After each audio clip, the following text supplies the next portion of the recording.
তো ৰাইজ নমস্কাৰ সকলোকে আৰু স্বাগতম জনাইছোঁ এটা অন্য ভিডিঅ'লৈ। বাৰু অন্য এটা হওক বা আন এটা হওক, আমি ধুনীয়াকৈ ওলালোঁ সৰস্বতী পূজা চাম বুলি। আৰু স্কুটিখন লৈয়ে মই ডাইৰেক্ট গৈ বোলো আমাৰ কাষৰে পাঠশালা স্কুলখনত। আৰু যিহেতু মোৰ ককাই ইয়াতে পূজা কৰি আছে, তো মোৰ লেভেলটোৱে বেলেগ। বাৰু লেভেলৰ কথা পিছত হৈ থাকিব, ধুনীয়াকৈ আমি স্কুলখন এবাৰ এক্সপ'জ কৰি ৰাইজ ৰ'ব ছোৱালী চাবৰ ইয়াতে হোৱা নাই, অকণমান দেৰিকৈ চাম। তো মাৰ আশীৰ্বাদ লৈ ধুনীয়াকৈ আমি চিঙৰা এটা খাই দিলোঁ আৰু পেট পূজাও কৰি ল'লোঁ। বাৰু এতিয়া আহিছে মুখ্য আকৰ্ষণৰ ফালে। ইখনৰ পিছত সিখন স্কুটি বগাই মই কিবা কৈ পেলাই আমাৰ ৰঙীয়া কলেজৰ ফালে। আৰু তাৰে বাহিৰৰ পৰিৱেশটো দেখুৱাই মই ভাবিলোঁ ভিতৰলৈকে সোমাই যাওঁ, কিন্তু ইমানে সহজে ভাগ্য মোৰ নকত মিলিব। এইফালে মোৰ সখী আহি পোৱা নাই।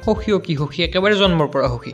কেইঘণ্টামান পিছতে তাই জন্মিছিল, গতিকে সেইকাৰণে আজি ইয়াতে লেট মাৰি আছে। বাটেৰে যোৱা ধুনীয়া ছোৱালীবোৰ দেখি মই ভাবিলোঁ ইয়াৰ কাৰণে ৰখি থাকিলে নহ'ব, ভিতৰে সোমাই গ'লোঁ আৰু ধুনীয়াকৈ আমি সকলোকে এক্সপ'জ কৰিলোঁ। আৰু আই সৰস্বতীৰ আশীৰ্বাদ লৈ ধুনীয়াকৈ সৰস্বতী কেইজনক চাই ল'লোঁ। ৰ'ব এইকেইটা সৰস্বতী নহয় দেই, কিন্তু কোন হয় নিশ্চয় চিনি পাইছে। এটা বস্তু সঁচাকৈ আচৰিত, ৰঙীয়া কলেজতো ধুনীয়াকৈ নাম প্ৰসংগ হৈ আছে, কিন্তু চোৱা মানুহ হ'লে নাই।